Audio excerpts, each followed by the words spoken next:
work for you. Coin is for the spending. If you scatter it, then you'll reap the profits of the seeds you've sown.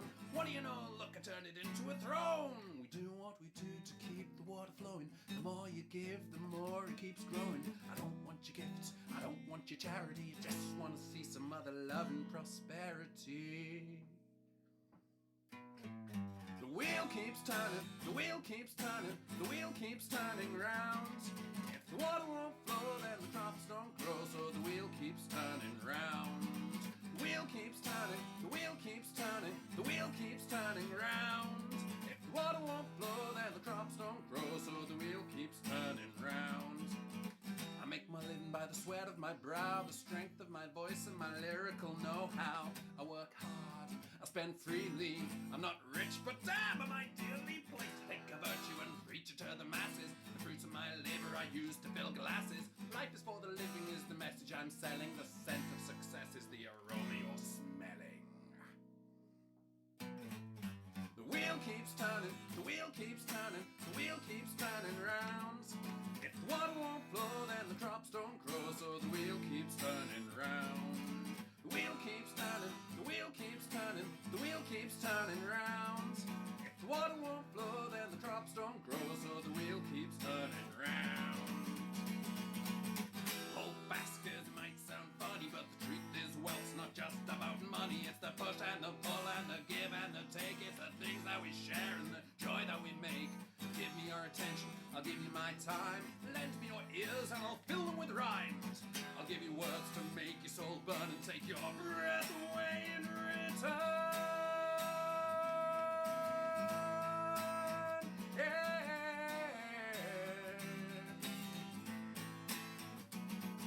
The wheel keeps turning, the wheel keeps turning, the wheel keeps turning round.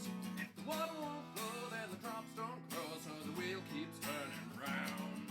The wheel keeps turning, the wheel keeps turning, the wheel keeps turning round. If the water won't flow, then the crops don't grow, so the wheel keeps turning round.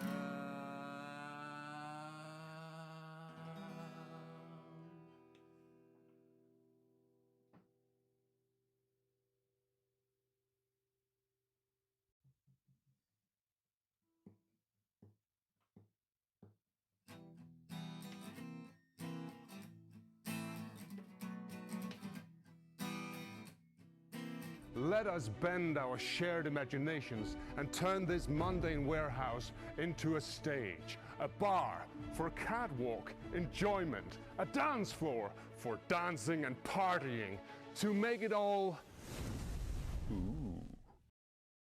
like, but I'm quite interested to see it. Yeah, I've got no idea, to be honest. That's good of it. It's bloody the chroma key on the green screen isn't working properly, so it's all.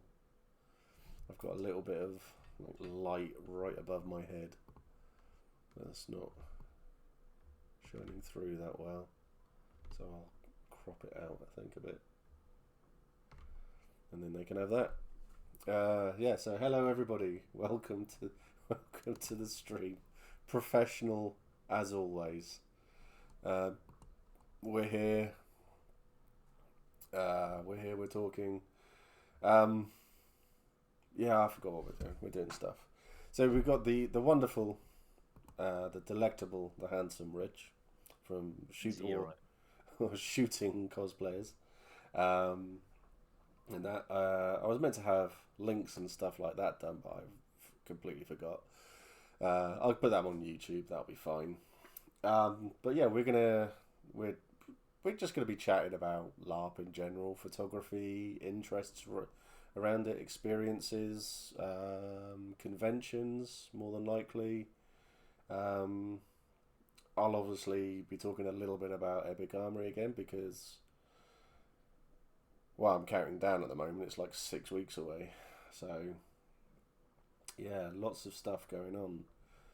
So I have to find that my best streams are the ones where I prepare them 5 hours beforehand, and it should be a laugh. This, so Rich is currently as a winter marker. He's in my hall for his sins, and so we're here. So thank you for coming on, Rich, at right, such short notice as well. That's right. Much short notice. Memento Mori, hi Bolum. Zara says, I miss shooting with my 50 to 500 lens. Perfect for LARP, I found. So Zara used to be one of the photographers. I've seen her work. She's really skilled, and I've told her that. I'm very, very impressed with the work she's done. She's getting the bin talented. Yeah. Her Jmail stuff is really good as well. So I need to get back into doing like the monthly giveaways, I think, through my Patreon and start going back to her and Jasmine, because it gives more stuff away to the community, so it helps them out. So I'll have to start doing that. Hey Steph, hey Yogurt, how you doing? So you said something to me earlier when we were chatting that stuck in my head a little bit. So I wanted to ask you about it, and I thought it would be the best first thing to ask you. You said about coming back to LARP.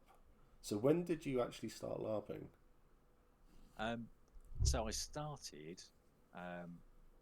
when I was about 20.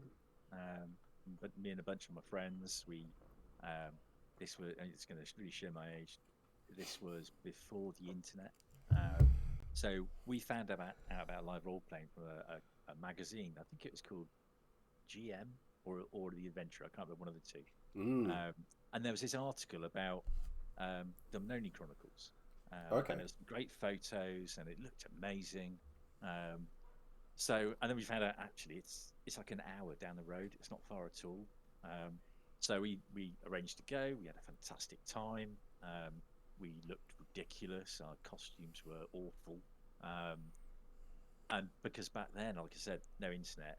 You made your own costume. There was nowhere to buy stuff. No. If you were lucky, you might find something in the market or in a second-hand store. Yeah. But the standards were really high, and they still are at Dumnoni. So it really fired our imagination. It was live role playing was everything we wanted to do. We were there every week for months, which I did have to scale back at some point because my wife got a little bit annoyed at the fact that I was always away at the weekend. But we had a great time. I went for years and years. We tried other systems as well. Yeah. We went to the Gathering, which was at Drumhill. Yeah. And we went to one called Broadsword. Did another one which is like an airsoft sci-fi one called Portal. That was really cool. But then I had kids and much more responsible jobs. So I decided at the end I couldn't do everything, and I stopped. And I stopped for a long time, about 10 or 15 years, and then during lockdown, I was just watching YouTube videos, and I stumbled across Empire and watched some of your streams and the several other videos. And I thought, you know what, I quite like to go and take photos. And that's what I did. I came along, brought my camera, so intimidated by everything on the first event, I didn't take my camera out of my bag. I just did an awful lot of walking around and absorbing what was going on. Went on a rather epic wake pub crawl, and I had just had the best time. Yeah, Fucking hell. it was funny because I'd watched your videos and I thought I'll go and introduce myself, and I came over on the Saturday to say, oh, well, I better say hello to Steve because I've been watching his videos, and then find out that you've been killed. But then they invited me along on the pub crawl, and it was just so much fun, and it was so welcoming. So it was really good fun. Really enjoyed it. Memento Mori just said my friend Bruce recently carved a totem for the Dumnoni site. That's cool. It is an epic site. It's all, they've got a long house, a round house, some other huts, and a palisade wall. It was a great pub crawl. Yeah, it's a shame I missed it, but I think as everyone's understood, my head was no longer in that event whatsoever. Commando Jens, thank you for subbing. 13 months. You crazy fool. But Yeah, it's amazing how much it's like you step away from something like this and it just pulls you back in. And that, so like, because I've been doing it for 20 years and I'm 42 now, so you can't be much older than I'm 53 this year. I know it's a lot of, you know, town miles. me. But it's I think it shows off the amazing thing. I mean, like there'll be some LARPs out there where I think, yeah, that it very much is catered and built for the younger LARPer, and you'd think, do I really want to go to this one? You look at everyone there, in everyone's late teens, early 20s, and thinking, and then I just, well, for me, I don't.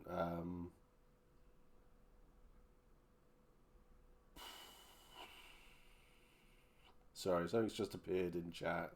So yeah, Zara says you need an escape real life even more nowadays. Very much so.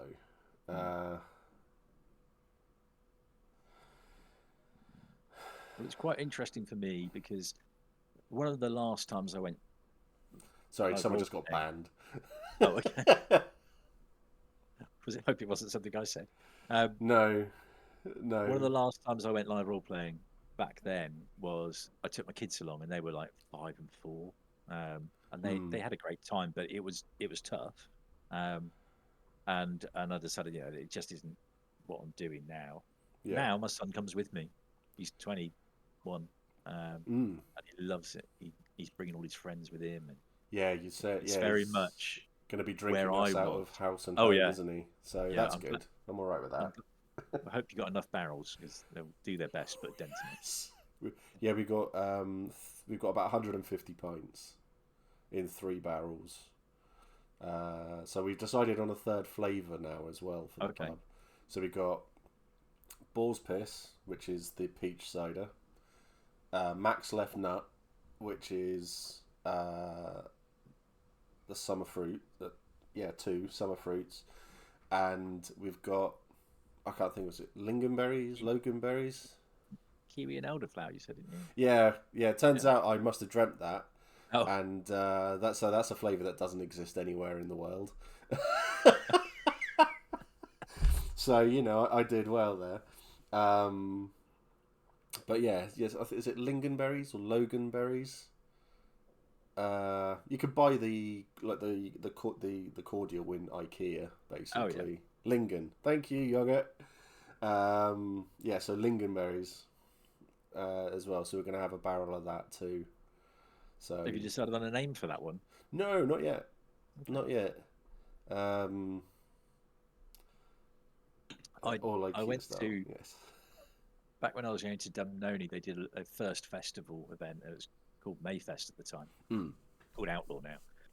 Okay. And they had a guy turn up with the only person there that provided alcohol, and he had a barrel of lager and a barrel of bitter. And he said, "So, would you like to sup from my daughter, or would you want to sup from my son?" Because he hated the idea of people drinking lager at an event, and everyone was drinking bitter because they couldn't bring themselves to say, "Yeah, I want your son, please." See, that's just genius. That's brilliant. I really like that. I think I mean I think our pub works well, and I'm looking forward to seeing what else we can get done with it and to create a nice social event. Hey Beef, how you doing, buddy? We're going on another date. I didn't know about that. Oh, Steph. Yeah. And the wife has just said Steve was talking absolute hogwash as well. Yeah. So there we go. But yeah, I think I dreamt that flavour as well. So we did well. Can't wait for a Rowdy Raven quiz night. The bog and bin, exactly, Zara. Exactly. But yeah, I think there's so much that you can and can't do at LARP. Well, you can do at LARP, and I think that's what keeps me interested.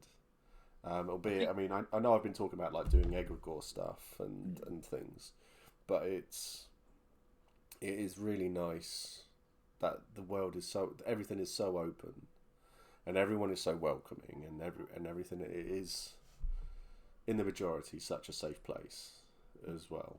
which is really good. Do you know something that really shocks me at the moment in this stream? That no one has commented on your background yet. So it took seconds when we were in the whole chat, but still. I've been a lifelong geek. This is my man cave, and it's just full of all the hobbies that I probably shouldn't be spending money on, but do because I love it. Yeah, well, we need to move because we're in a pokey little 2-bed flat, so we don't really have enough space yet for all of this sort of stuff. But yeah, I want to get these things. I'm always saying to Helen, I want more storage, so I can have a setup like you've got there, and that'd be absolutely lovely. Beast just said, what's Rich's plan for the rest of the year? Apart from pics, apart from photos. So I want to get more involved in the role-playing side of LARP at Empire. When I first came, I was going through a pretty tough time last year. It was, I had a lot of work responsibilities, and I ended up needing to take a bit of time off about the time I started coming to Empire. Yeah. So I was not as confident as I would normally be, which is one of the reasons I really value Empire, because it is such a welcoming environment. So I wasn't as involved, and then I, really threw myself into taking photos, and that's meant I've often been wandering around taking photos when stuff's going on.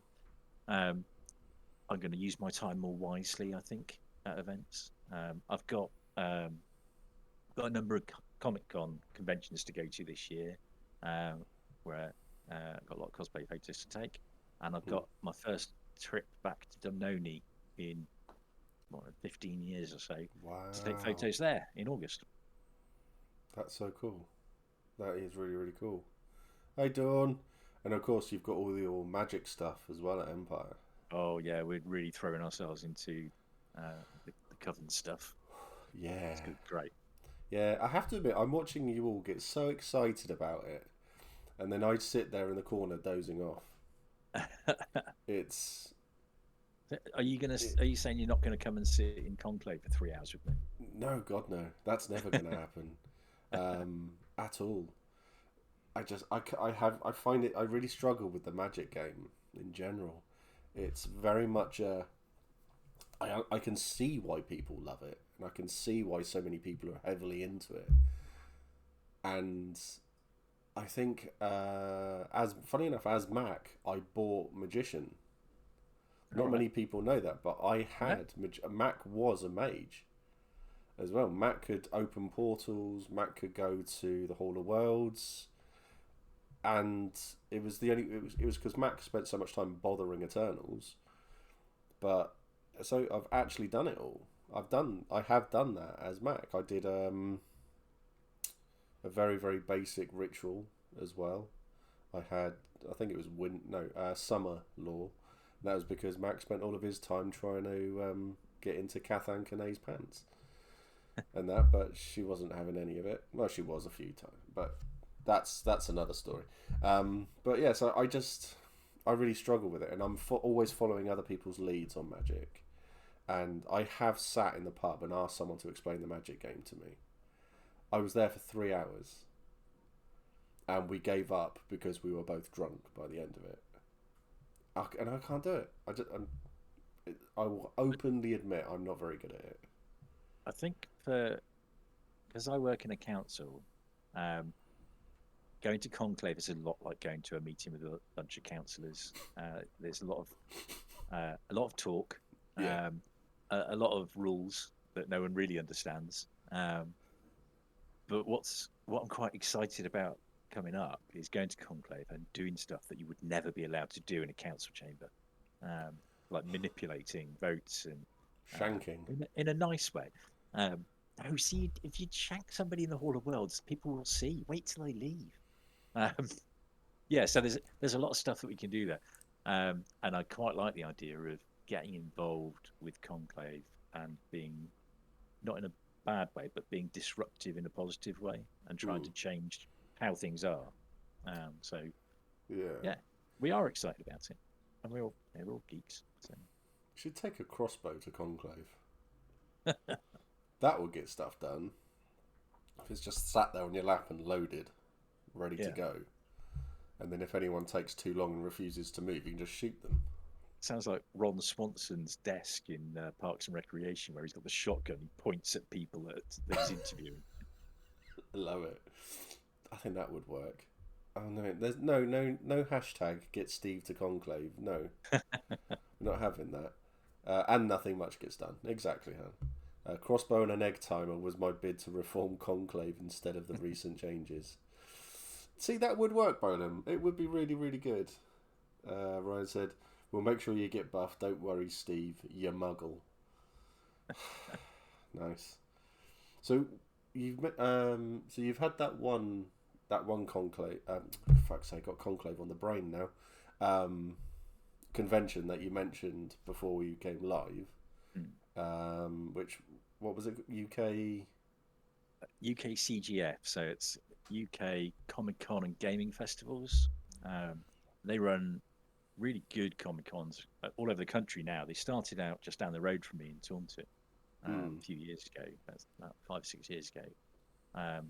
And now they do them in London, and I think they've got one coming up in Gloucester, Truro.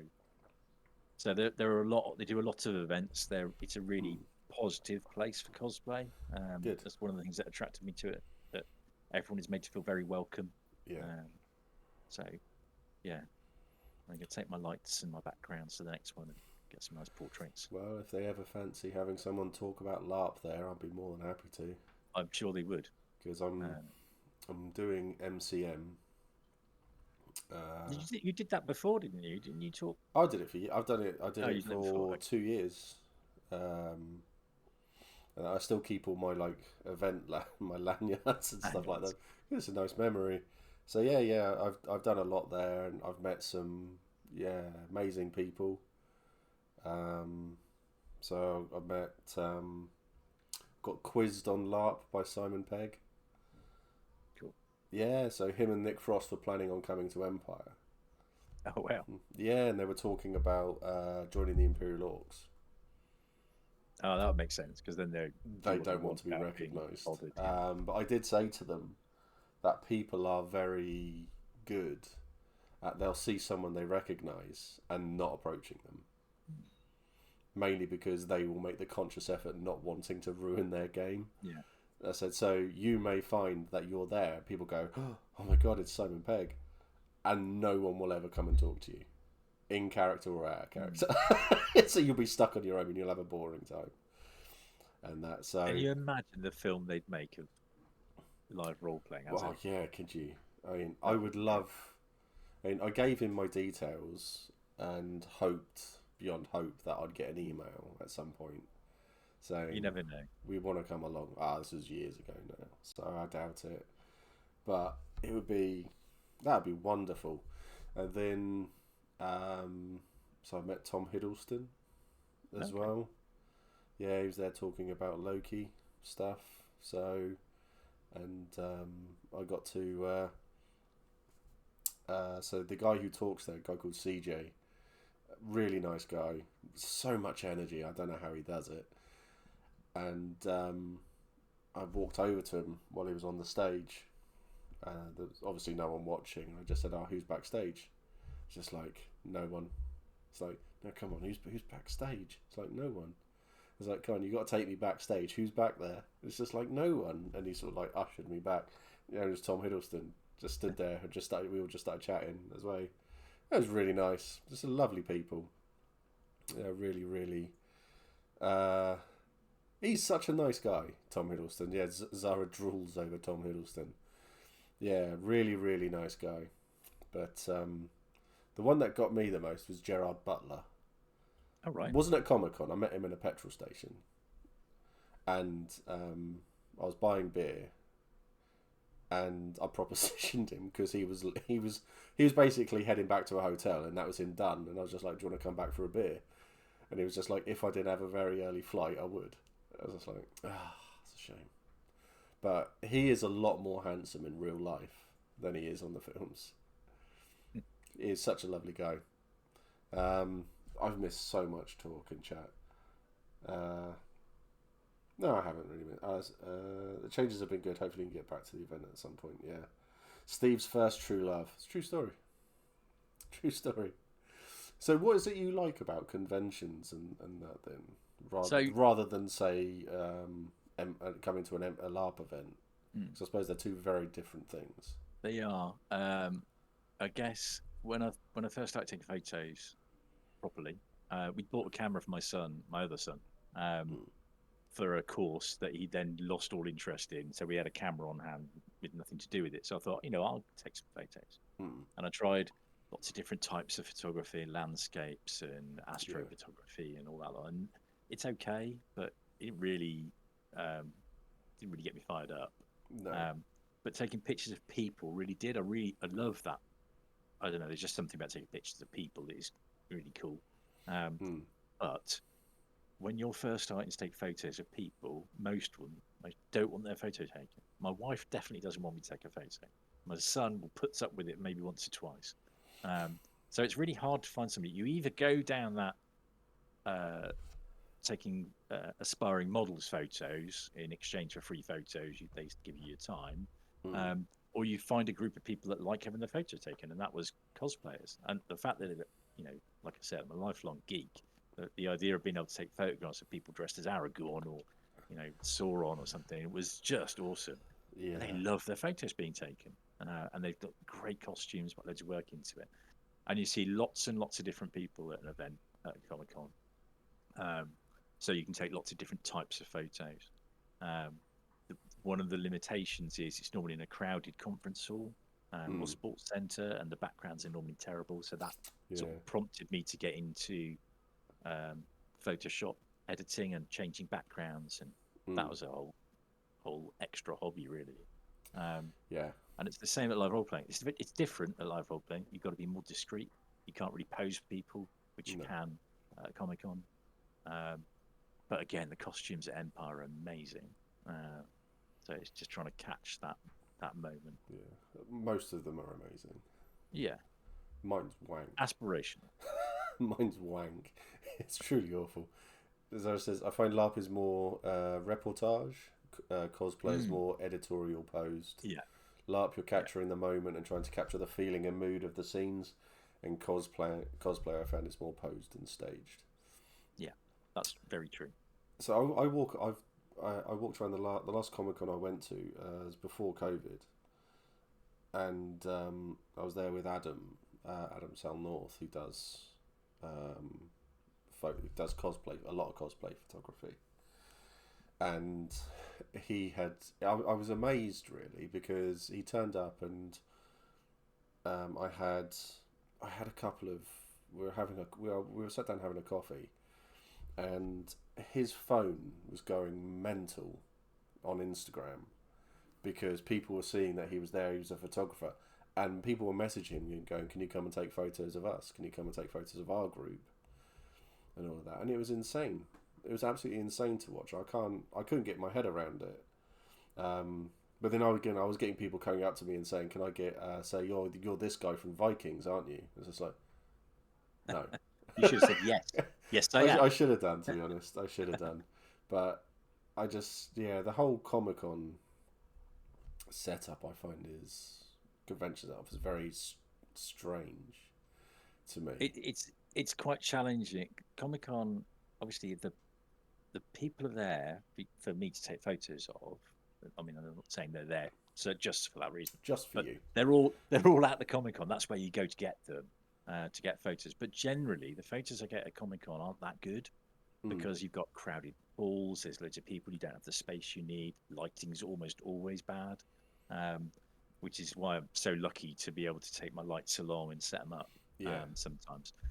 But what it does let you do is you make those contacts with people, and you become really friends with them, and then you can do shoots outside of Comic-Cons. And I've been really lucky. I've done some shoot. I did one shoot of Batman and a female wizard from Diablo 3 in Wookiee Hole Caves during lockdown. I just rang them up and said, can I do a photo shoot? They're like, yeah, they're closed. Come along.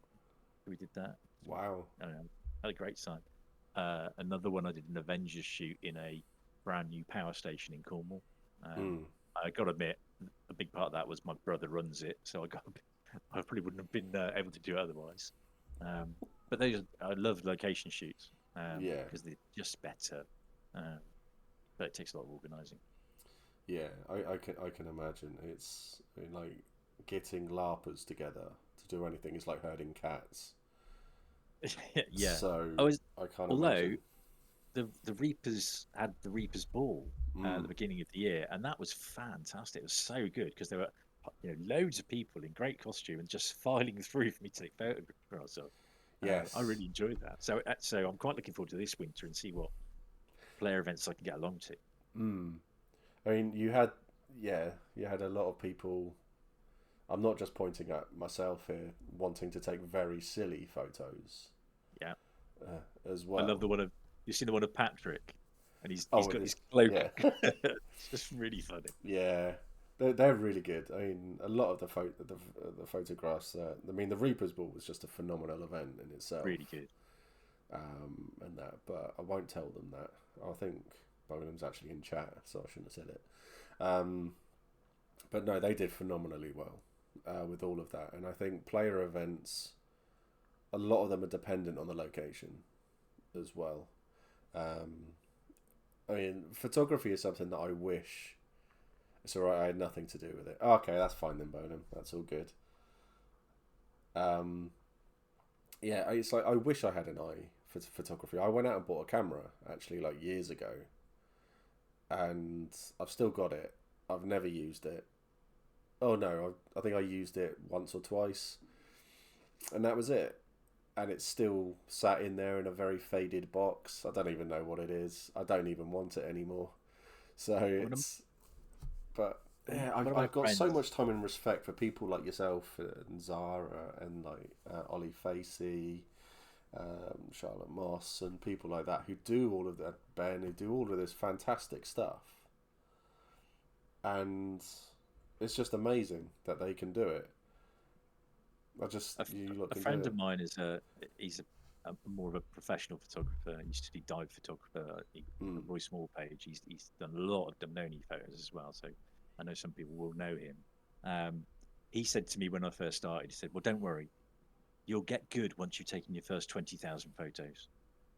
And he was right. I've looked back through my back catalogue, if you like, of photos, and when I started, they were terrible, really bad. But I enjoyed doing it, and if you enjoy doing it, you do it long enough to get good enough. Yeah. And that's like anything. I couldn't make a video on YouTube or on Twitch, and it's just not. I wouldn't enjoy it enough to be bothered. Neither can I. Well, I've seen them. So I know you're lying. So yeah, if you're into it, it's like anything. You get into it, do it long enough, you become good. Well, fingers crossed. Dawn said the dream for her would be to do a location shoot for a lark costume, but like the sort of ones that Annie, is it Leibovitz, used to do for Star Wars in Vanity Fair. She always did a very fancy photo shoot before each one, before the prequels and the more recent sequels. It always looked beautiful. There are some really incredibly talented photographers. Annie Leibovitz is without doubt one of the best, in my opinion. Jason Bell is another. He's taken photographs of just about every star you can imagine. And what's really challenging about that is they normally only get like 10 minutes with that person to just do the whole shoot. The fact that they can come out with what they come out with is supernaturally good. It takes me ages. Yeah, I can't get my head around it. It's why I like to say people are getting the bin talented, because it's something I could never do. I can't get my head around it, how to do it, the positioning of people, making like the angles look good, the light, I just can't do it. I can't get the lighting fixed fucking here, let alone on a on a camera shoot. So I mean, all respect to everyone who does it. I'm always in awe. It's like, Got to remember, we only show the good photos. We don't show. If I put up an album with 200 photos in it, those are the best 200 out of probably 2,000, and there are 800, 1,800, whatever, that are dreadful that no one will ever see. Yeah, but people only remember the good, don't they, when it comes to photography, I guess. LARP photography, anyway, because let's face it, all LARPers want to have their photos taken. Yeah.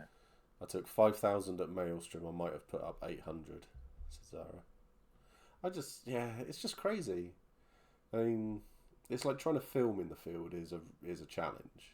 Yeah. Is an absolute challenge, but yeah, I think I got more of the wind to contend with there and stuff. So it's a very difficult thing. But so how do people just come up to you then at Empire, for example, and just say, "Oh, could we have some photos taken?" Or what I did for the last event was I posted up in a couple of places that I was going to do some free time in photo shoots. So I did a few that way. oh yeah, we saw you take Beth Because off. then you can, because then you can pose people and take a bit more time. Then during the event, I would just try and capture candid moments. Sometimes you can't help it. You got your camera out, someone's walking towards you, and they just look at the camera and smile. You can take a picture, but we try not to pose anyone. Yeah. Because we don't. I mean, no photographer wants to ruin the game for anyone. They want to, break their immersion. But I think most people are pretty good at not seeing the camera.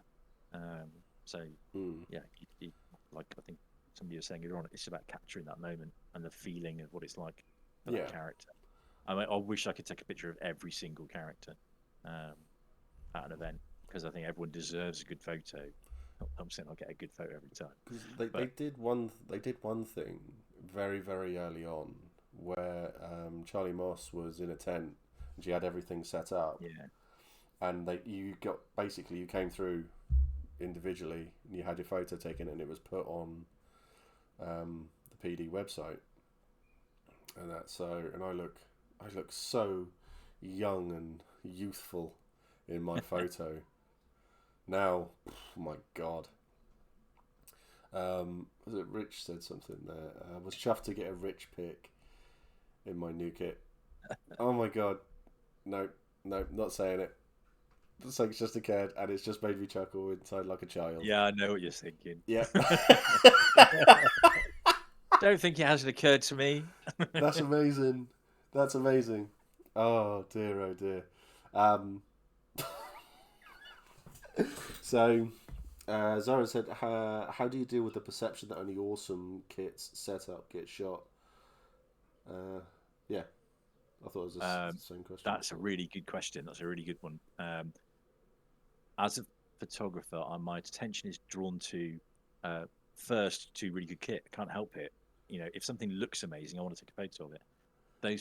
Those situations where someone's maybe is on the journey of developing their kit, I am far more likely to take a picture of them if they are really engaged in something, if they're doing something.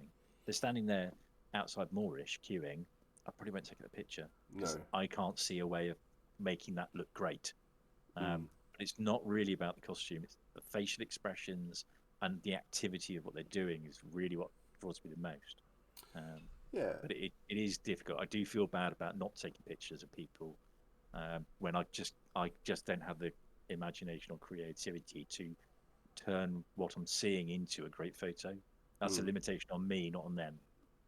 I mean, that makes sense. You can't if people are just if it's not an interesting photo or anything like that, it just doesn't look good. Then you won't get. We have to trust that you have the eye for it rather than other people telling you what to do. Because I find it's like with battle photography. I find battle photography must be insanely hard to do because there's so much going on, but it's chaos, and you are looking for that one specific shot within that.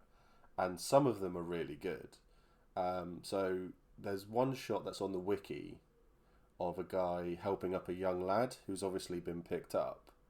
So there are two versions of that photo. I'm lucky enough to have seen both of them now. So the better version is the one that's been cropped.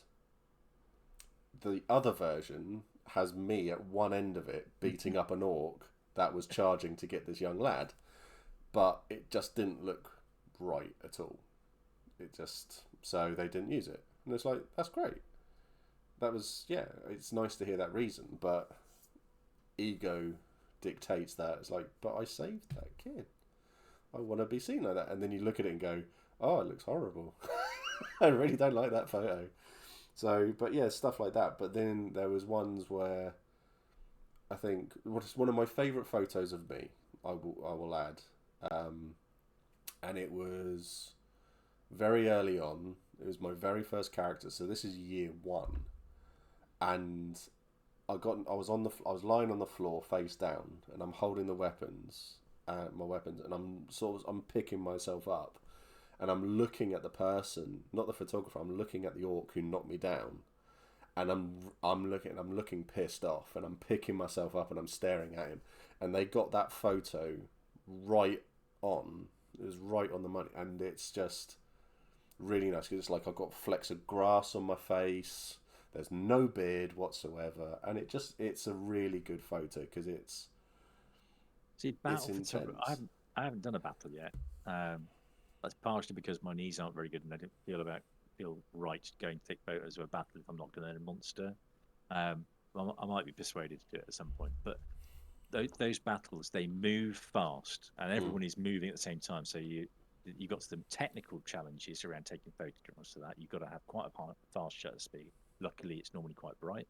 But catching the moment is really hard. You end up with a photograph of the back of people's heads quite often, and that's not really. It's not a great photo. So hats off to those guys that have been in the battle and got good photos, because it is technically very difficult. Yeah, very much so. Azura says, I don't think you monster while you do battle photos. Oh, I was told differently last event, so I'll look into it. Oh, okay. Because I thought that if you were walking around taking photos in a battle, they wouldn't ask you. Well, I suppose you. Do they want you to photo both battles then? Is that the way it works? I don't know. There's normally a bit of a queue to take photos of the battles. I think Agent B. Smith did his first battle last time. So yeah, I do want to do it. I've got better kit now as well, so I'm quite keen to try it out. Yeah. I'm also quite keen to get into a battle, if I'm really honest. It's been a long do time. It. My knees are bad, but somebody can carry me out. Your knees are bad. I'm really fat. Yeah. It's match made in hell.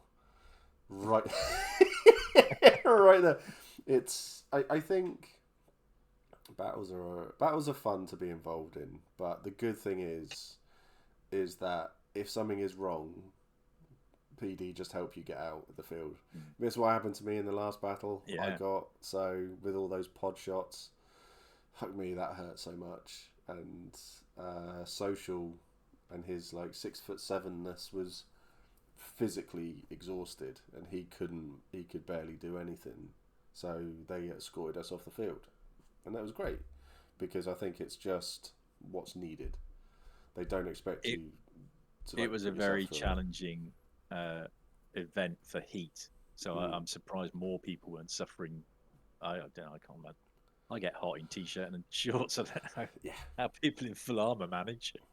Yeah, I live there. Unfortunately, I run hot.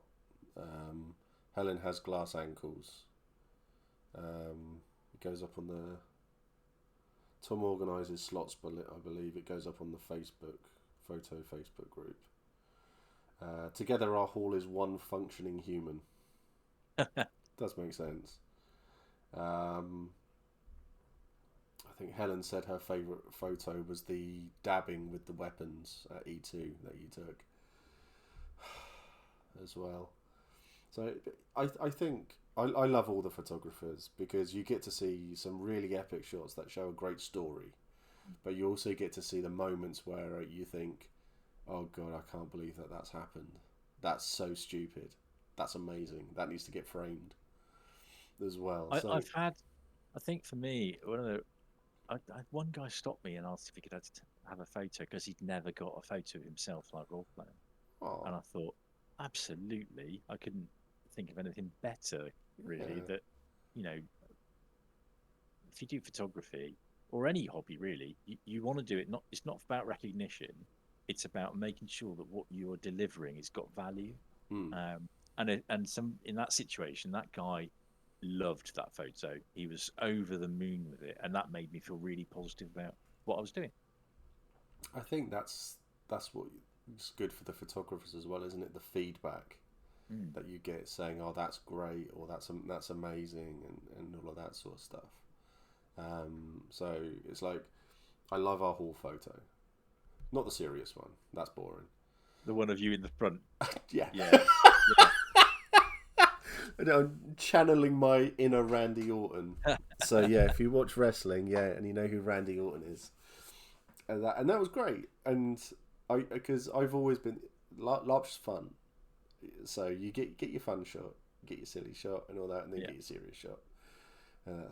But you need that, and I think that's what gets me through.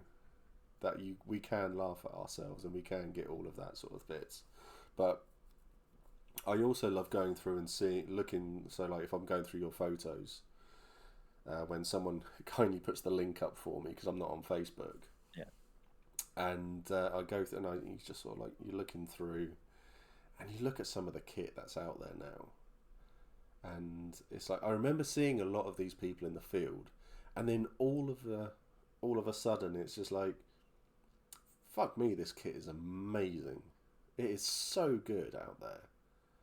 And it's like, I think, oh, I've seen that kit and it looks alright. And then you see a photo of it, one of your photos of it, or someone's photos of it. You just think, my God, that looks so much better on a photograph than it did in, like, when I was looking at it and I'm stood there talking to them. And that. So it's great. It's great. I think photographers add a lot to the game as well. So I mean, what's something that you, that's the best way to say, dislike about taking photos in the field?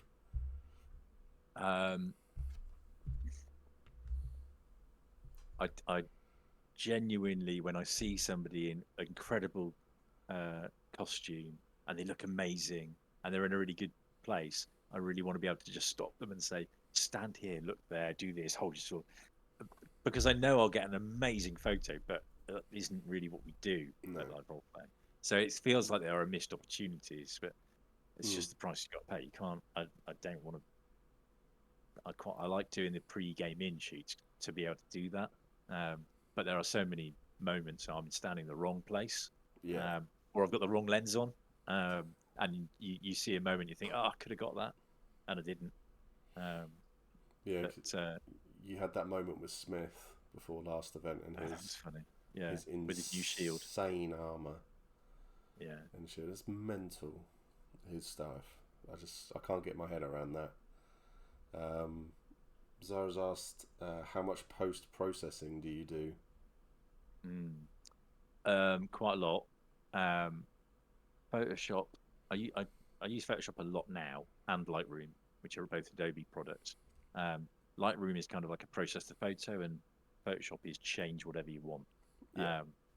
And not so much with live role playing because they're already in the situation, but with Comic Cons, very often will completely change the background, add effects. There was one I did of a chap called Iron Warrior, as a Chaos Space Marine. He was sat on a wooden chair in a Comic Con. We got the photo, and I edited that to him being in an Iron Throne. Lots of effect. It looked really cool. So I do quite a lot, but not so much with LARP photos because they're already in a pretty cool location. I don't know. You could put someone in front of, say, a troll. Yeah, I could do that. That was really I did cool. do that. I did like that photo. I still use that photo. In fact, I used the photo you took at the Reapers for my Epic Armory thing as well. Yeah, that's cool. So, that. I do sometimes do like quite artistic ones where that was like a watercolor. It was quite like those.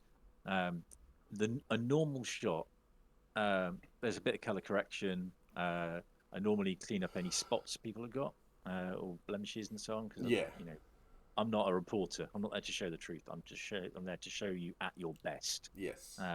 So I'll do that.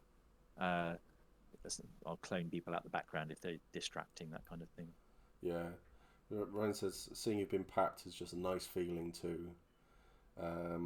as long as you don't get snapped dabbing, for fuck's sake. No, so Zara's asked, we've got a few questions. So what lenses do you use? She used 50 to 500 mil. I use. I've got a really nice 50mm Sigma 1.4. Photographers amongst us will be quite keen on using that one day, perhaps. But most of the time, I use either a 24 to 105 Canon L, which is a f4, because it's got good range. It's close enough to be able to get a good portrait, and you got a bit of zoom, so you're not really in people's faces when you take the pictures. Last event I got a 70 to 200 Canon 2.8, which is probably one of the best lenses there is for what I do. But I need to be a bit better with it. It was new to me, and I didn't anticipate that at 200 millimeters it was going to be a lot more blurred than I expected. So Yeah. lesson learned there. And Again, Canon one of my or friends said to me, Nikon? Canon, because I mean Nikon do make good cameras, and they're great to start out on until you want to become really good at what you're doing. There's a long going I don't know, feud, I guess, a funny feud between Canon and Nikon. If you're a Canon, then Nikon are terrible if you're Nikon. But one of my friend Roy, we took photos at a zoo once, and he sent me a photo that he'd taken of me taking photos, and he'd photoshopped VTech onto my camera because he was making a joke that my camera was toys. So Brilliant. yeah, Love it. I do like that sort of stuff. The same question has come through from Beef and from Helen.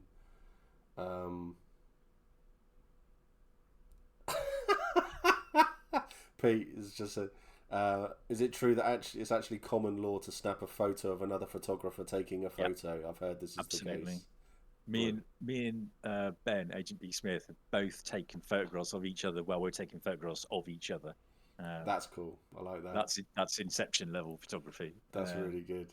Yeah. So yeah, Beef and Helen have asked, so what's the Coven about, and what are you looking forward to with the Coven? So we're an autumn Coven. We're going to specialise in. I don't want to say too much because I'm not sure that Dr. Makalate would want that. But we're going to be going into the next event as a very, very strong Coven, and we really want to influence things. I don't know if you can see chat at all. I can't. Rose just said, we're specialising in being cool as fuck. Sexy too. Gonna get that on a t-shirt. We're sexy and cool as fuck. That's brilliant. I'll allow it, says Bolan. Yeah, that's excellent. I love that. That's really cool. That's very, very cool. So, are you okay then with people coming up to you during events and stuff like that, just saying, "Can you take a photo?" Absolutely. I would ask anyone who does that, do it when there's no one else around. I don't want to spoil anything for anyone, but if you want a photo and you see me, just give me the nod and we'll find somewhere quiet and we'll get some good photos out of the way of anyone else. Helen and Ryan need to get a room, I think. Is that a Mag 40? Right, it said Mag 60 on my face. Fucking hell.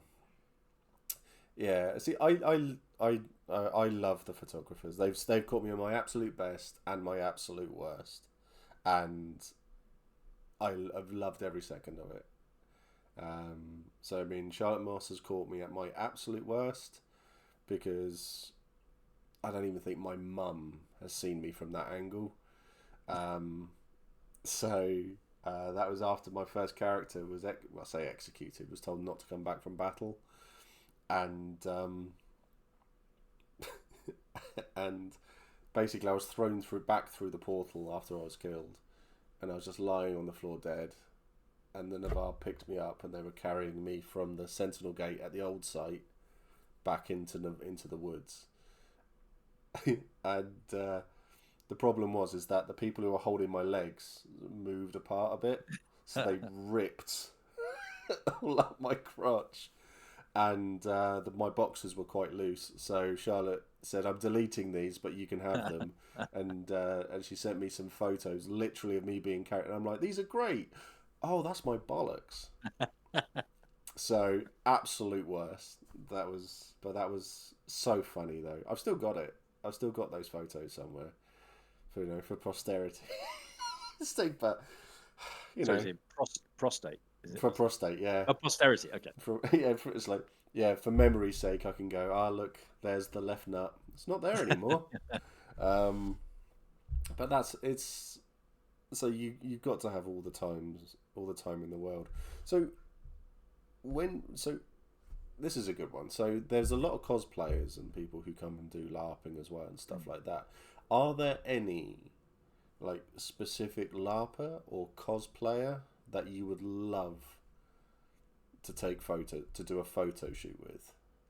I really want to take some pictures of Robin and Oliver because they used to do cosplay. I never ran across them when they were cosplaying, but I really like their costumes. I think they're a really good couple to take some photos with. So hopefully catch some with them. I was in the right place at the right time when Robin was doing her. I can't remember what it was called. Some test in the Glory Square. Test of metal. And she had to defeat everyone else, and they're all kneeling around her, offering their swords. And I just happened to be in the right place at the right time, and I got the photo there. But I would like to take some more. There are a few people. Well, the thing is, there are a few people I know that I've taken photographs before of them as cosplayers that I've seen at Empire. But the thing with cosplay is they're always in disguise. So there may be many more that I've taken photographs, but I just don't know who they look like because they're not wearing an Iron Man helmet or. So yeah,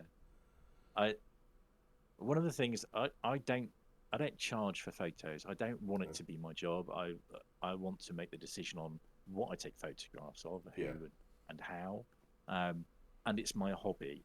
I see LARPers, if I'm taking photographs or cosplayers, as they're doing me a favor letting me take their photos because it feeds my addiction to photography. So it's not something I want to do. I don't want to go down the route of charging for photos. No.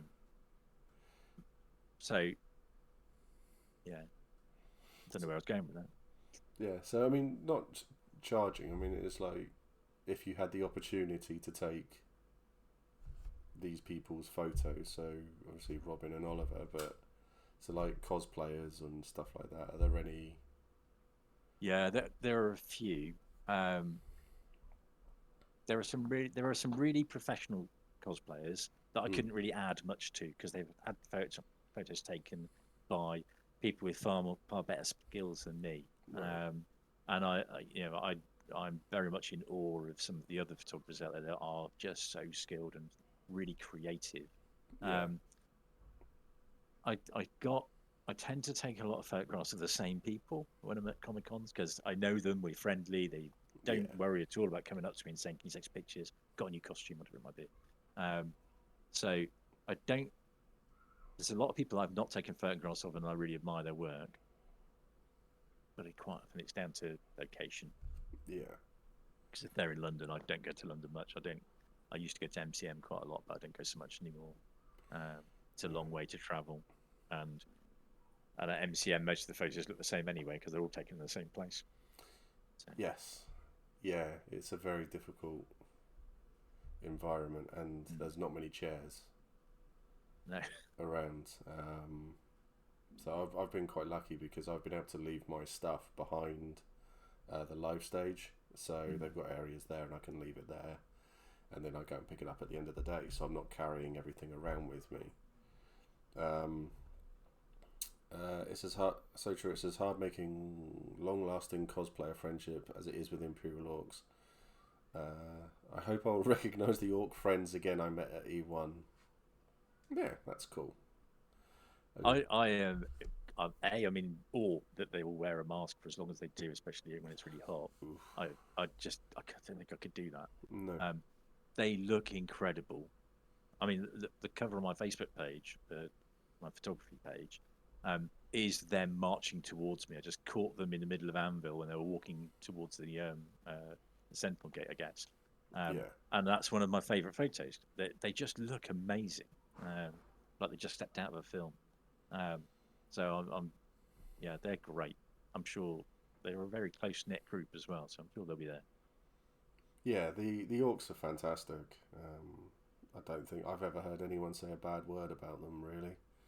Um, and that's, I mean, and that's not just because I've spoken to quite a lot of them, and I know a lot of them out of character. So, but they're all really good. So yeah, it's something I've always wanted to ask.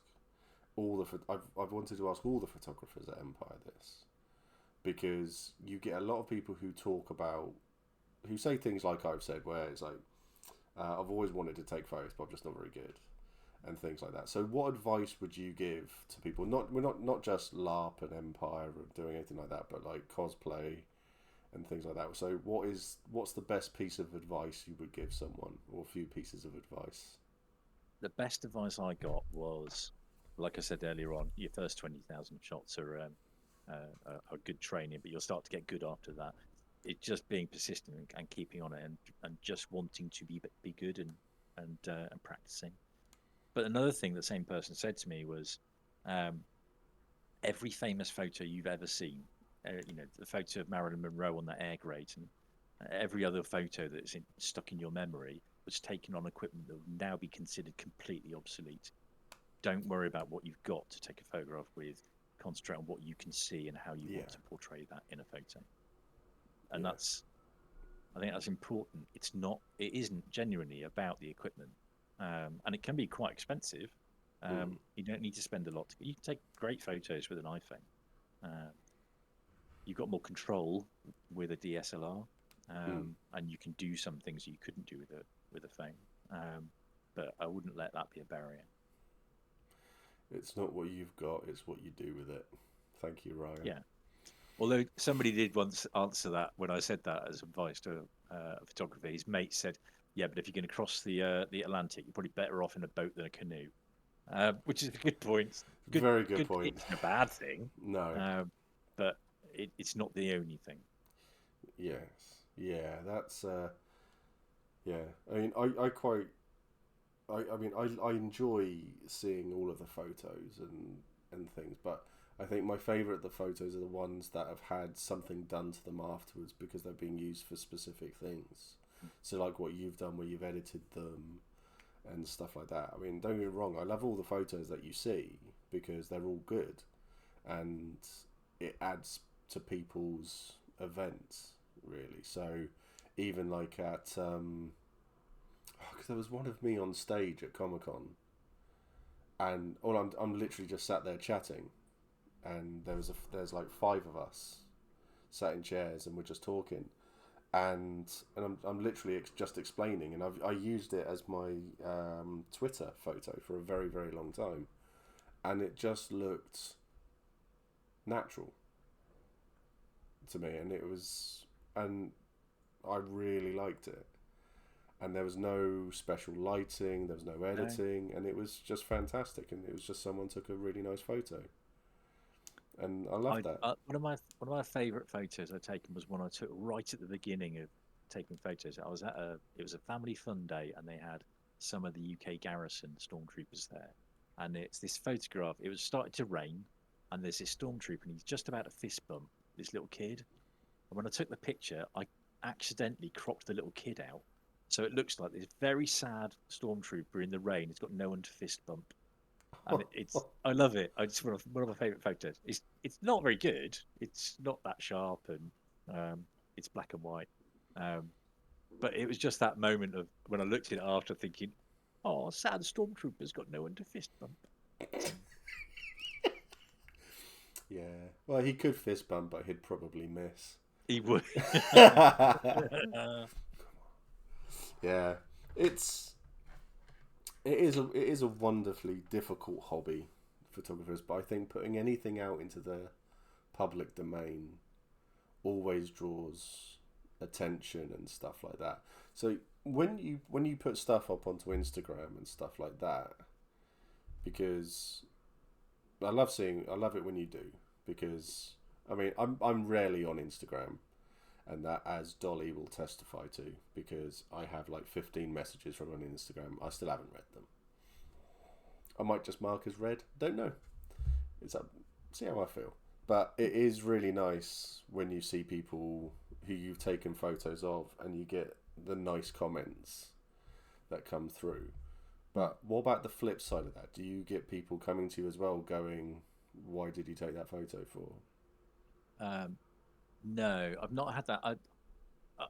I getting comments that are really positive are really good for your ego, and they do encourage yes. you.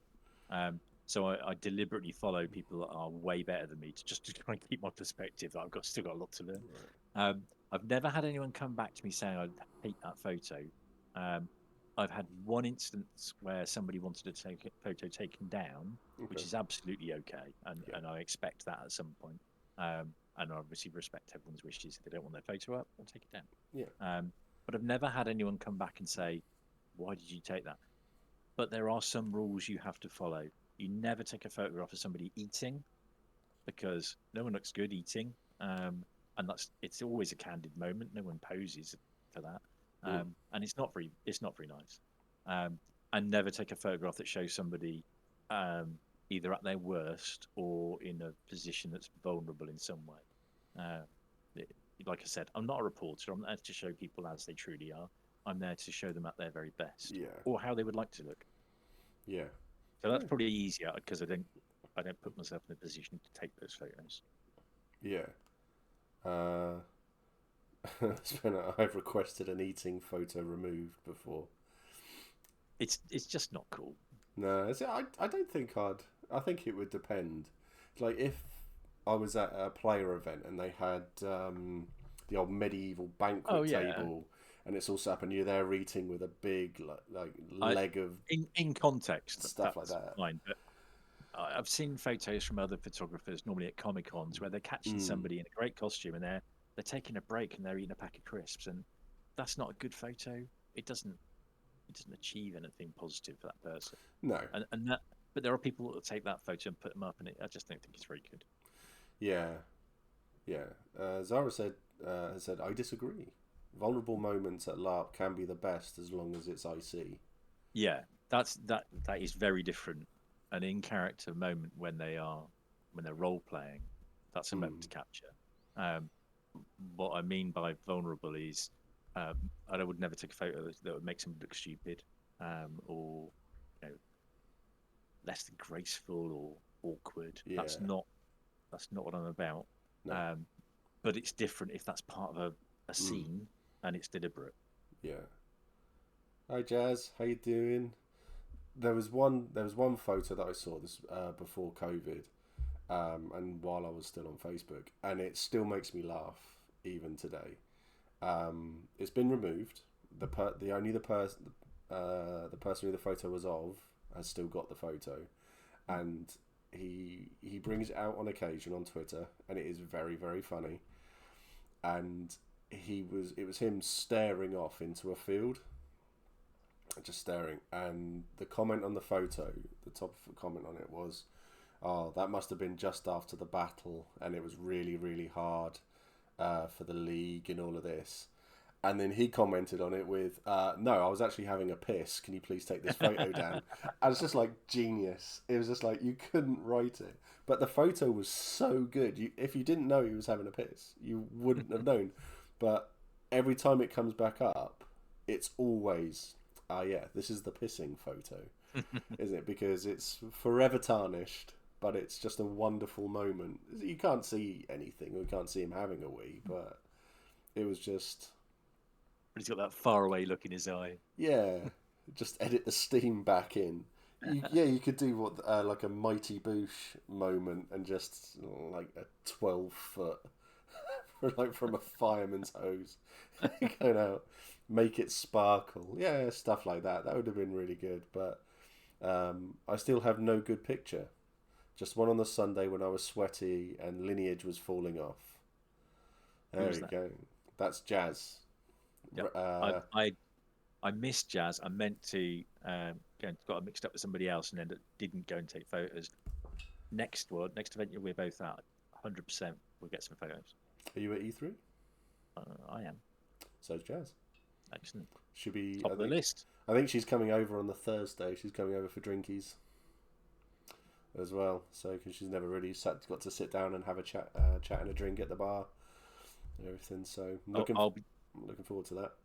I'll be there probably from about lunchtime on the Friday. So I'll try and fit as many shoots in before 6 as I can. Yeah. Well, we'll be as always. We'll be there and everything. So if you need to leave anything in or around, but that's a OC chat for the hall, which will probably happen at some point. Yeah. I'm pretty sure we need an OC chat before the event. So if it gets so hot that my lineage melts off, it'll be time to worry, as I have no lineage. Thanks, Pete. Thank you, Pete. I hope you're coming down on Thursday as well for drinks. So Pete's awesome. He's definitely a dwarf. The biggest beard I've ever seen. Literally, it's like down here. See, my wife does not like beards, and so I don't have one because I quite like kissing her. But I was in the hall stream with you guys, and there are 6 of us there. I was the only one without a beard. She's not going to relent. I'm never having a beard. I have to face it. Well, just send her a photo of me, and then just go, look, this is why I'm never growing a beard. It's see, I like that sort of. It's really, really strange as well. Do you find that? I hope I was counted as bearded, says Helen. You was there. You weren't in the shot, Helen. No, she doesn't like them. She doesn't have to. She doesn't like them. She doesn't have to have one. Bolin was about to make that joke too.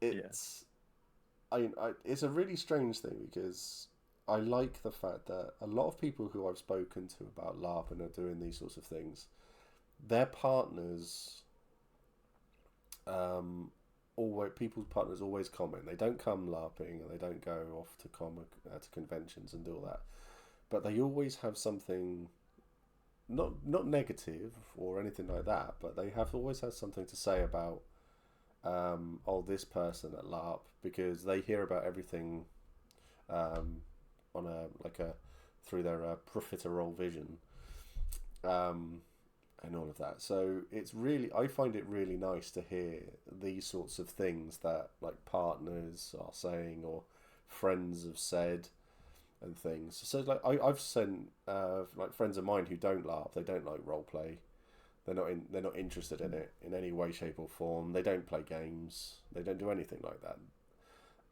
But they see photos of me LARPing, or they see photos of people at conventions, and it's just like, I just wish I had an interest in it. That's the comment, and it's like, they look amazing. Oh, do you want to come? No. Like, okay, that's great. So it's like, my family bought you that mug. What mug? Which mug? You'll have to tell me what mug. The Axes one. What does it say on it? I've forgotten. Yeah, I have got a mug. But I can't remember what it says on it. But some people, like people who watch the stream as well, and they've all said they never want to sit down and watch the stream. They say it's really boring, and they're like, oh, excellent. Something Viking.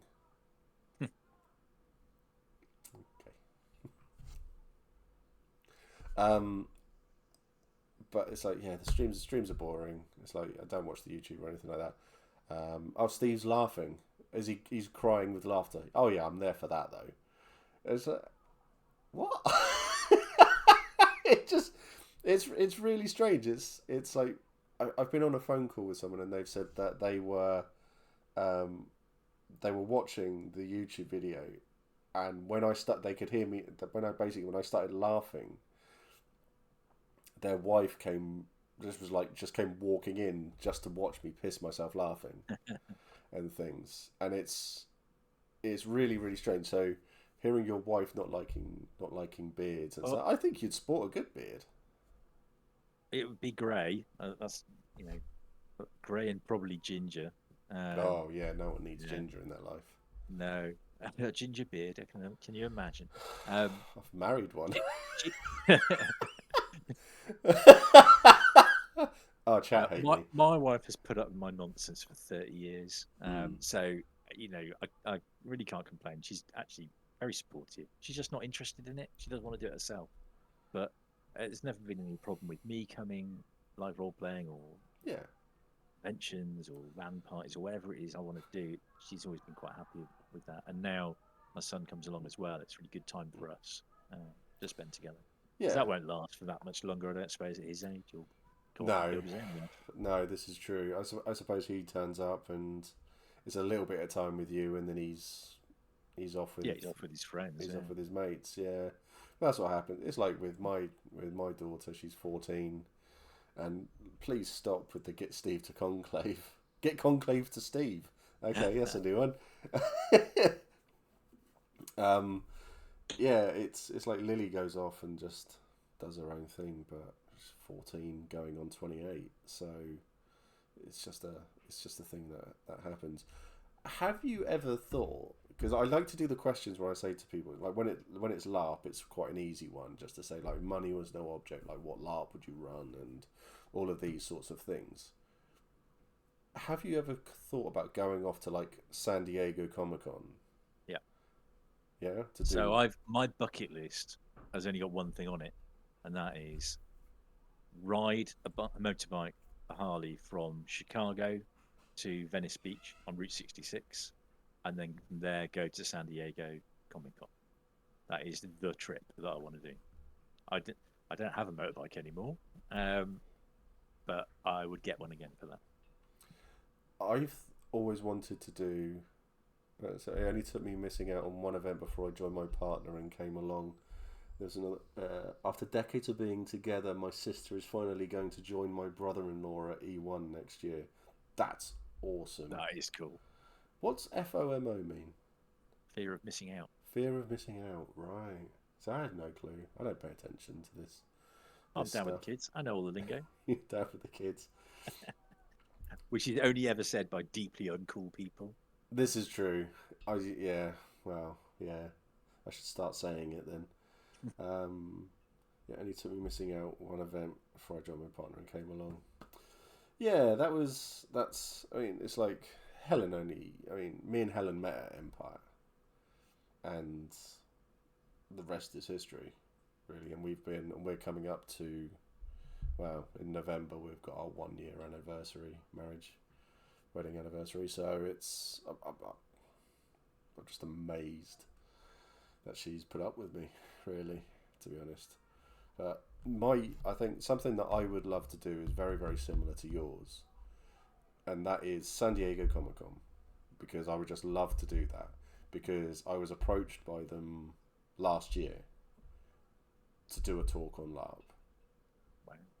And I'm just like, holy shit, yes, I'm there. Could I go? No. Was I in... Cancer fucked me, basically, so I just couldn't do it. But I would love to do that. But my goal is to go along with a load of people, get an RV, and just drive along there and see things on the way. Because it's like, I'd love to see the Dallas Cowboys play at the AT&T. That would be amazing.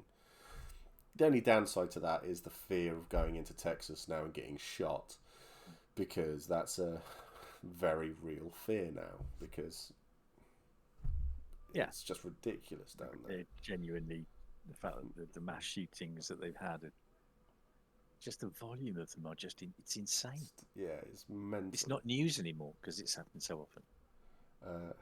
I don't envy the people taking you on the plane. No, I don't either. No, it is nowhere near Texas, but you'd have to, it'd be a long drive. Yeah, I don't fly well. I'm not a great Or you flyer. should try using an aeroplane. They're pretty better in the long run. Wow. I thought my dad jokes were bad. I've been a dad for a long time. I'm very practiced.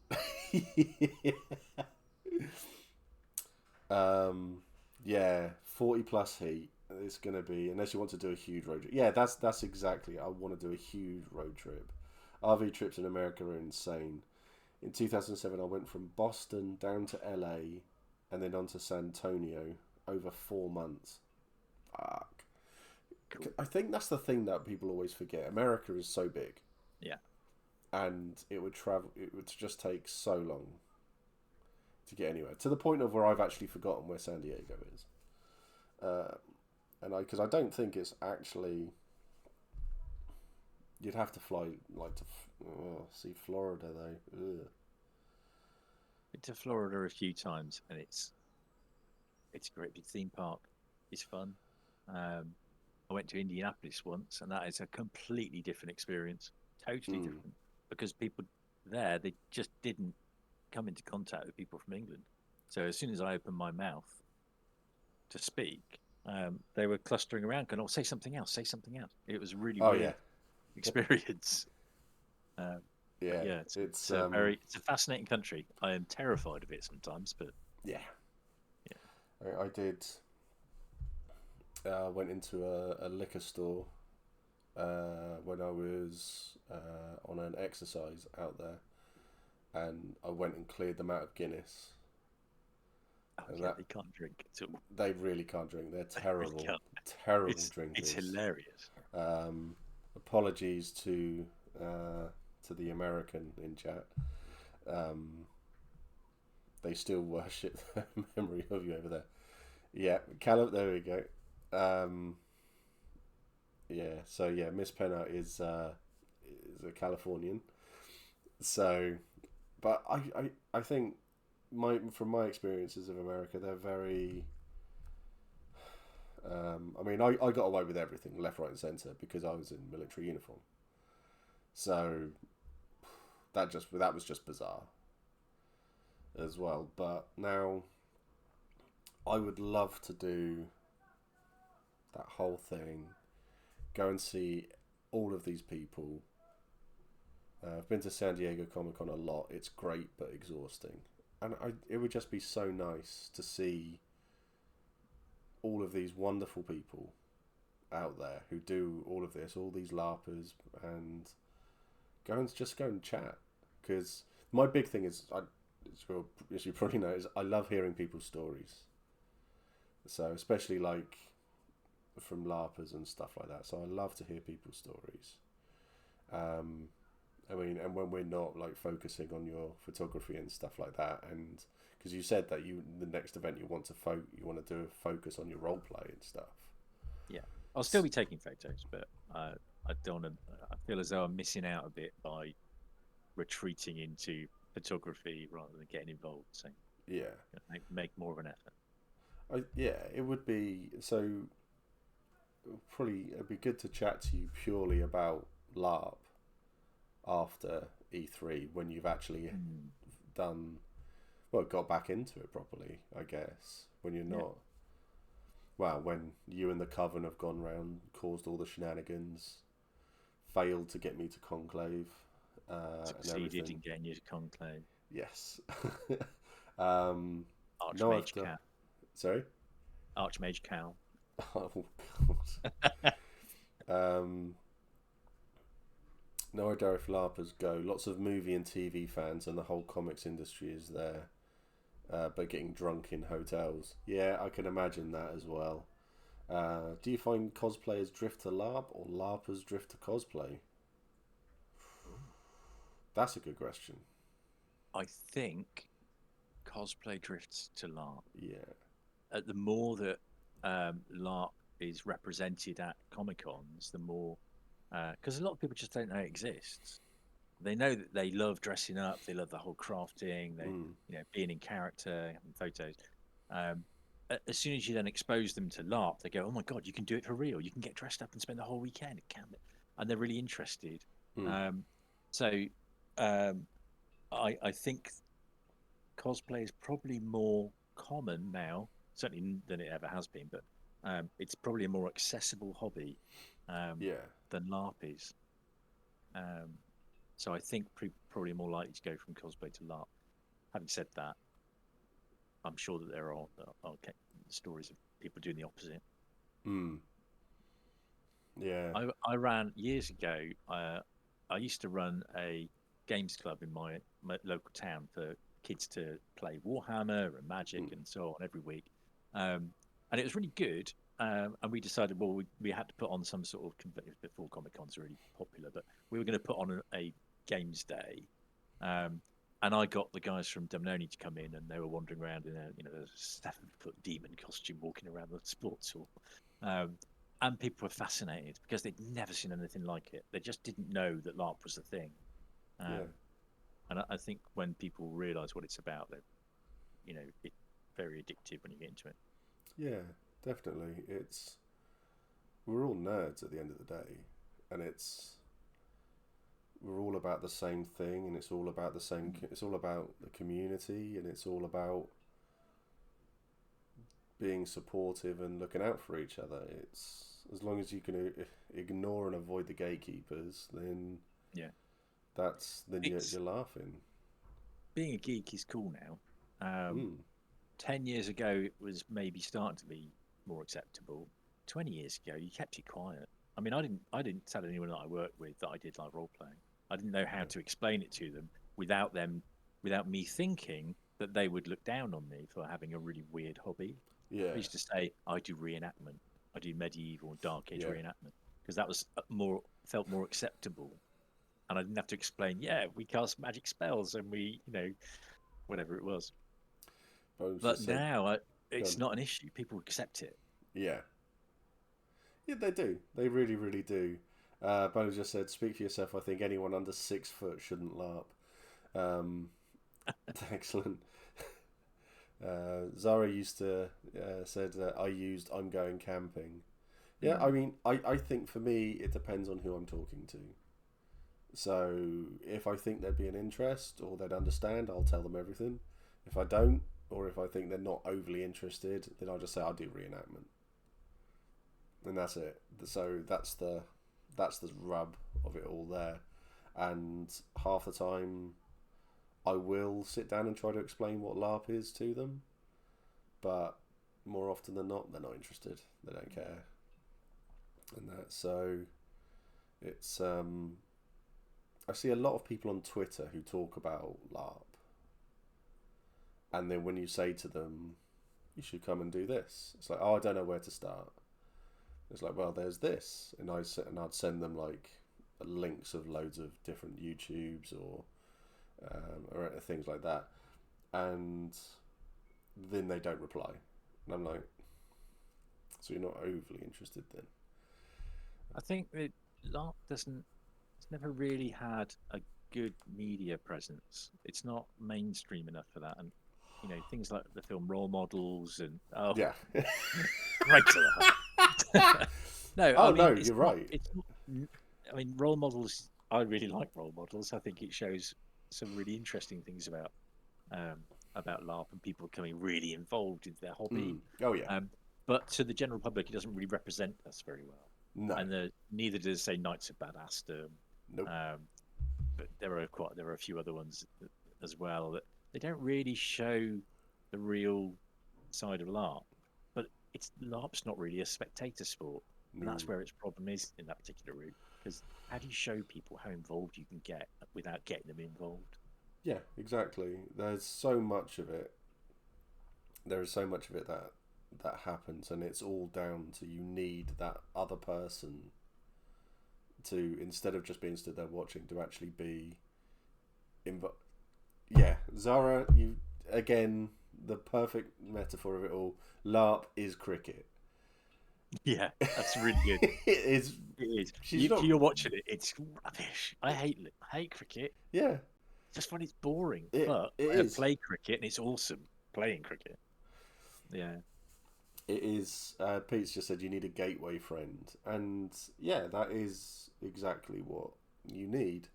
I think there are so many ways into the hobby, but watching me, Mark Humes, to have to roll, listening to the LARP noobs, LARPs and tarps, all of these things that are out there, because the media is flooded now, absolutely flooded with it all.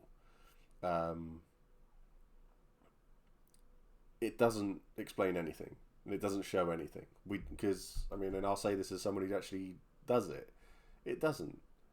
You have to know a little bit to get involved in the hobby. to find it Yeah. sometimes. Because, So- you know, if you look, you'll probably find things like Renaissance fairs in America and Mm. you know, that video of the kid throwing tennis balls at some troll.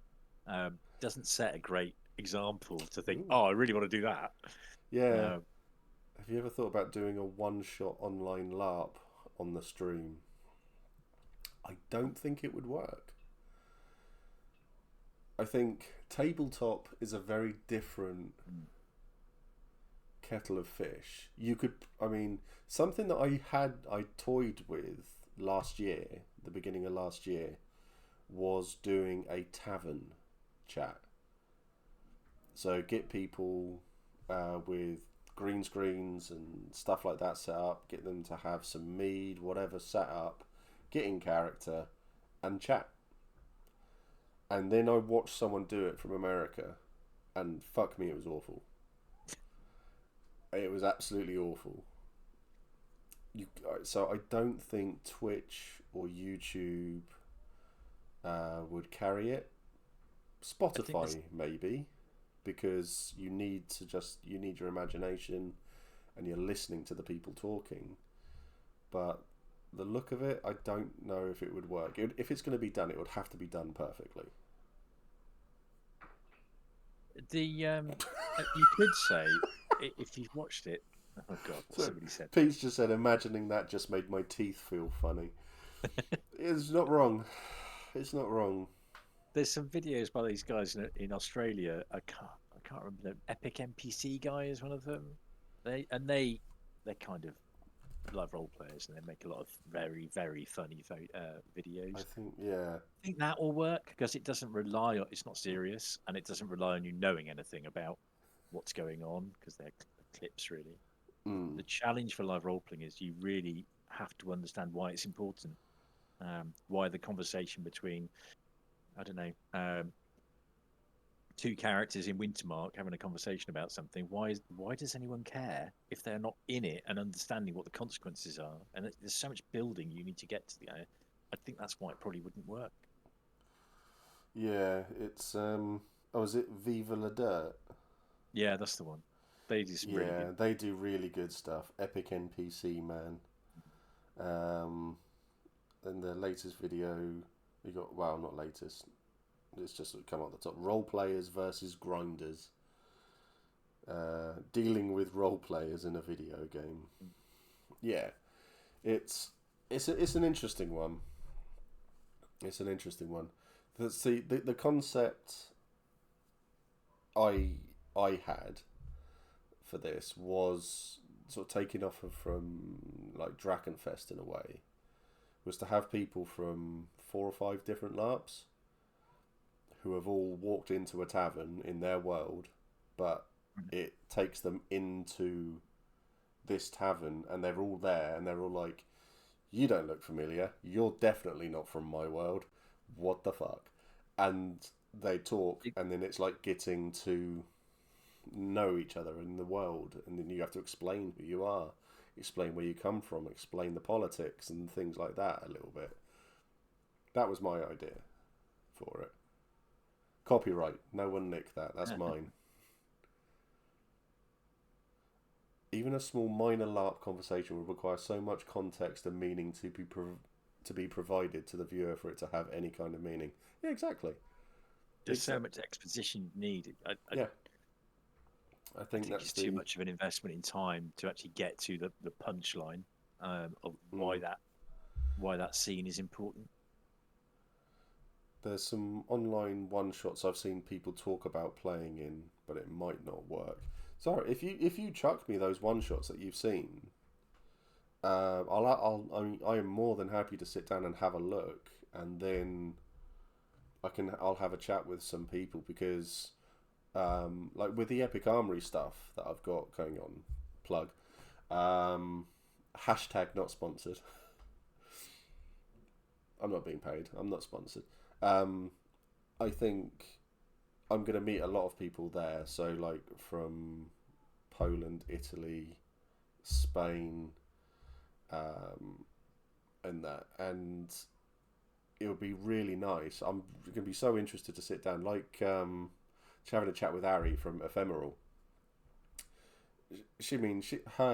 Her experience and stuff like that is absolutely fascinating, and then the whole John Wick LARP and stuff like that, which is just going to be amazing. Yes, exactly, Roland. Yes, it would be amazing, I think, just to sit down and have these people talk about all of this, and then get people together and stuff. I don't know. I think there is a way of doing it, but there's a way of doing it well, and I think that's where everybody will struggle.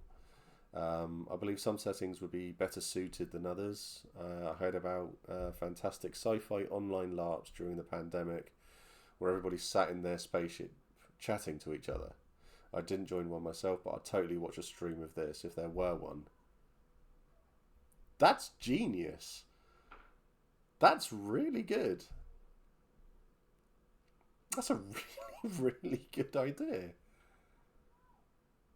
You could probably do something similar, like a post-apocalyptic bunkers and silos talking to each other. Yeah. That could be quite interesting. Yeah, an old two-way radio and stuff. Pandemic didn't stop LARPers for long. There's also matchmaking ones, mystery ones. Oh, don't get me thinking. I've got so many things in my head at the moment when it comes to all of this. I find that I get so many ideas, and then I don't have enough time or energy to do one. No, you need to save your energy for Conclave. Fuck off. Submarines. Yeah, we've been watching Soviet Womble playing Silent Hunter 3 on Twitch. We've been like going through his old VODs and stuff. Well, I say like last week he was playing it, and that would be really interesting to do in a LARP, a submarine one, because Digby came up with an idea to do one from an old flying fortress. So you're at a LARP, but you're more in person in a hall, and everyone's in the different positions and stuff. Lots of ideas, but I think that could be an interesting one. Doing I mean, it could be like, did you ever watch The Guild? Oh yeah. So I loved that. Me too. That was so good, and I started to write one, but as if it was for Vampire the Masquerade players, because they're all fucking weird. I'm one of them. And I just thought that'd be an interesting thing to do. But yeah, to do I don't know. I'd have to have a chat with people, I think, and then have to pass off a lot of the legwork for them to do rather than just me. So I'd love to see Cal in Conclave. It's not going to happen. Never say never. There is enough of us. We could vote him into a position. Oh, oh yeah, declarations. Declaration of candidacy. You could do that. Could you imagine an Archmage of... No, that's why it should be done. Yeah, the Archmage of Wisdom. Right, so what magic... Or the Archmage of Night or something like that. What magic can you do? None. I don't know why I'm here. Oh, God. I hate you all so much. But yeah, I think that could be... There's a lot of stuff there that could be fun. But Zara, chuck us some of those one-shots. So I'd be very interested to have a look and see how things could be done. You know, I would never have said that watching other people play D&D would be fun. But then Critical Role turned that into an entire franchise. So maybe I might be wrong about that. Maybe there is a way of doing a LARP, maybe like where everyone is in a confined space, perhaps. Conscience of the that Senate. Could work. Yeah. I don't think Cal will be their conscience. No. Might be disruption. I think Yeah, disruption of the Senate. Yeah. Yeah, I think. Yeah, it's like podcasts I struggle with. I can't listen to them. I think the only one I can listen to is Auntie Donna, because it's just so funny, and it really keeps me going. And they all playing little characters, and stuff like that, and it's just funny, and I can't stop watching it. And I think my favourite one was when one of them was playing Mrs. Claus, and they were claiming that her and Santa were in a polyamorous relationship with 200 of the elves. And it was so funny. They did it so well. And I'm not going to go into details of it, but you'd have to find it and have a listen to it. It is really good. So that's fine, but I try to listen to other podcasts, like even Friends podcasts. I just can't. I don't have the patience, I don't think. See, I'm the same, except when I'm driving. So I'll listen to the podcast driving up to Empire, because that's like 3 hours there and back. A really long podcast is quite good. But I couldn't sit at my desk and listen to it. It's not interactive enough, I guess. No, definitely not. I just can't do it. I'm happy to like have YouTube on and stuff like that. That's fine. It's like Twitch. Twitch is a background thing. And that, so it's like I quite liked there was a YouTube video doing all of the Empire photos with music. Just having that on, I used to put that on because it was just like you could watch it if you wanted to, and it was chill. It was nice. And that, so, but I think the things like Critical Role is a struggle. I mean, Digby has just started his own D&D game that he's doing weekly. I think they're in the 4th week of it. And they've gone through horrific tech issues, and then they were very, very quiet, and then there was a lot of echo, and they're now getting there. It has its moments, but like all these things, it's just like you need that impetus to enjoy what you're watching. You need that connection to the characters and things like that. Critical Role I find boring. I find it really, really boring. Maybe because it's D&D. Don't know.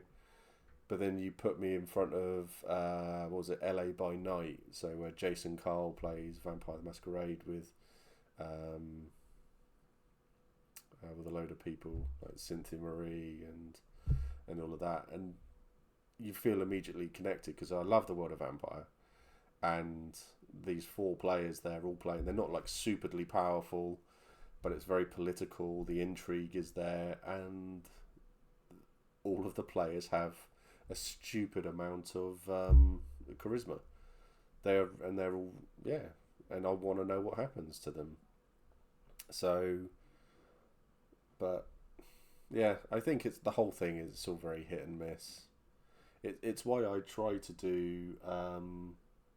So when I finish streams and that, I try to raid people who have only got like 1 or 2 people watching them, because it's soul destroying when you're doing this. And if chat goes very quiet and no one's talking for like an hour, or you're talking to someone and there's no questions and stuff like that, it really does get to you. Shut up, Ryan. And that, there's so an interesting parallel there for me. When I first started taking photos, and I worked really hard to build a group of people, followers, whatever, on Instagram. It was soul destroying. That I do photos I was really proud of, and no one would see them. Yeah. So for a long time, I really pushed hard and got to the point where I got a couple of thousand, I think. But now I don't bother. I don't put hardly anything on Instagram because I've got to the point where I'm actually happy enough with the photos I'm taking for me and for the person I'm taking them of that I don't care if they get a lot of likes anymore. It doesn't matter like it used to. I feel much more comfortable with it now. I think it's the same, because there's like I'm looking at chat at the moment. It says there's 17 people watching, but I'll get 400 people who watch. Obviously. Huh? The best 17. They're all right. But I'll get like the videos back afterwards. I'll get a few hundred people watching them. It'll go onto YouTube. I'll get a few hundred people who watch it. Zara says, I still need likes on my Insta. I need confirmation I'm decent. You are decent. Yeah, I've seen your stuff. You are. yeah. So it was. The whole thing is very, very strange, and it's all very clickbaity, and it's all very thing. But I don't do this for likes because I do this. I love to do this to help people. As sort of like as we were talking about, it's like this has to be a safe space. This has to be a place where I can do some good, and I love the fact that I'm the only one who does stuff to physically help people within the community, whether it's buying them kit, giving them a tickets, doing raffles and stuff like that. And I can't. And this is why I always say it's not me; it's the community. We have done this because we all sit there and yeah, I do everything at the front, but if it isn't for people like say Zara making something and then donating it to a raffle, same for Jazz, or people like Pete who'll just message like a little bit of support here and there. If everybody wasn't doing it, none of this would work. But it's the fact that we've all got everything together, that's the only reason it works, and that's what means that we get some wonderful things out into the community, and we can raise money to do all the good that we do as the Hefty Fam, and it's fantastic. So, Well, that's why I came back. I had a 15-year-old gap in role play in live role playing, but because of what I saw from the Hefty Fam and how inclusive and safe, and it just set a really good example. It lured me back in. I don't think that I'm going to be particularly different to anyone else. There must be 100 other people in the same boat as me that have come along because Empire looks cool, the people look cool. Yeah. Let's give it a try. Very much so. Very, very much so. I think everything about it is fantastic. I mean, LARP has changed me as a person, and that's for sure. And I'm not just saying it either; it really has. And if I look into chat, it's like I wouldn't have met any of these people if it wasn't for LARP. So I wouldn't have had my fantastic necklace made by Jazz if it wasn't for all this. I wouldn't have seen photos of Pete as a dwarf if it wasn't for this. I wouldn't have met wonderful people like George, who we did George's walk up Snowdon for, if it wasn't for this.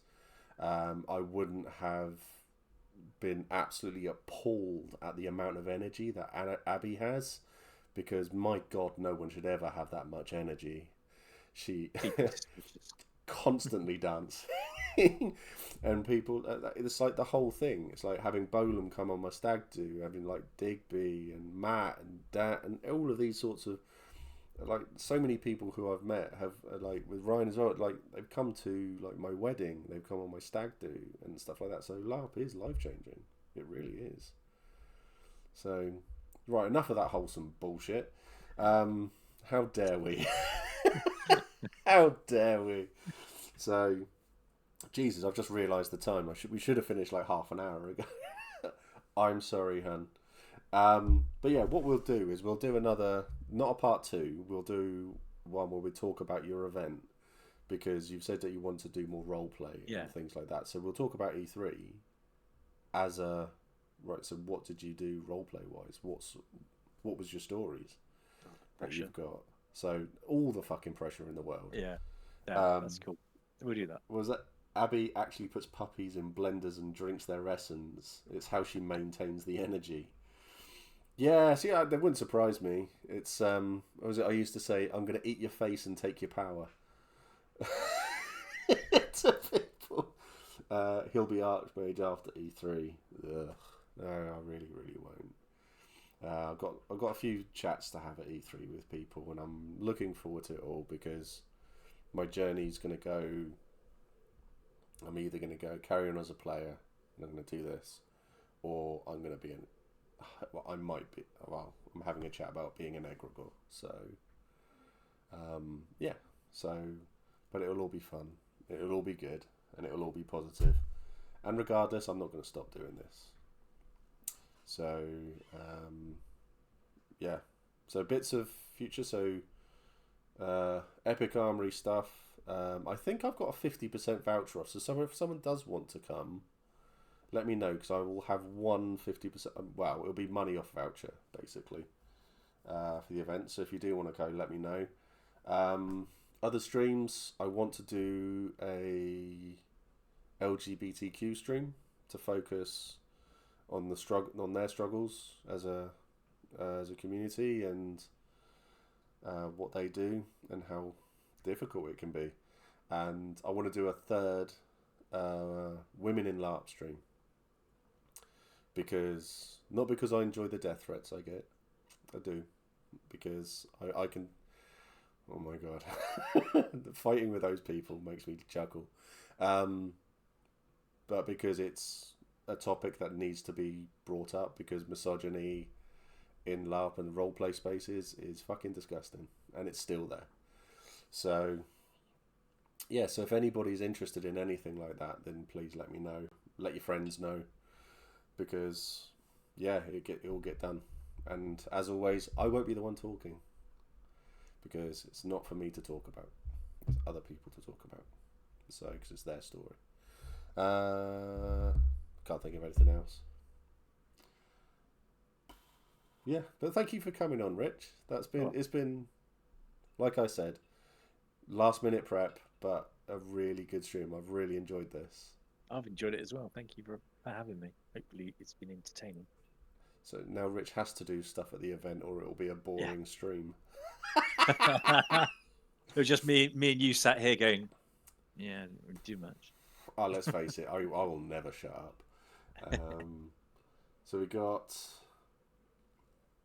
Oh, yeah, so... Pete, that's a game for you. I was meant to message you, but I forgot. Aliens Dark Descent.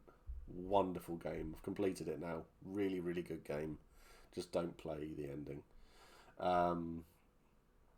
So we got Nozu's playing that, Dorkable Corey, Mini Arcana. There's a so I'm a big football fan.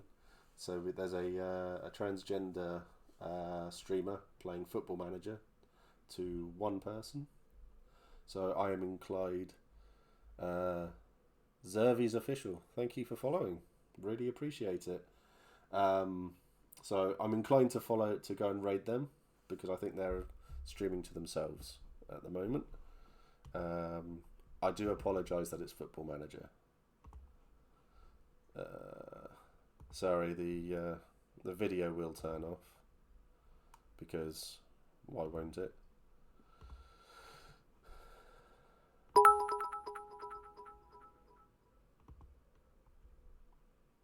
Thank you for the bits, Jazz. Really appreciate it. There you go. So go and spread some love. Go and be the positive, wonderful human beings that you all are. And be back on Friday, where I'm chatting to Ryan on Friday.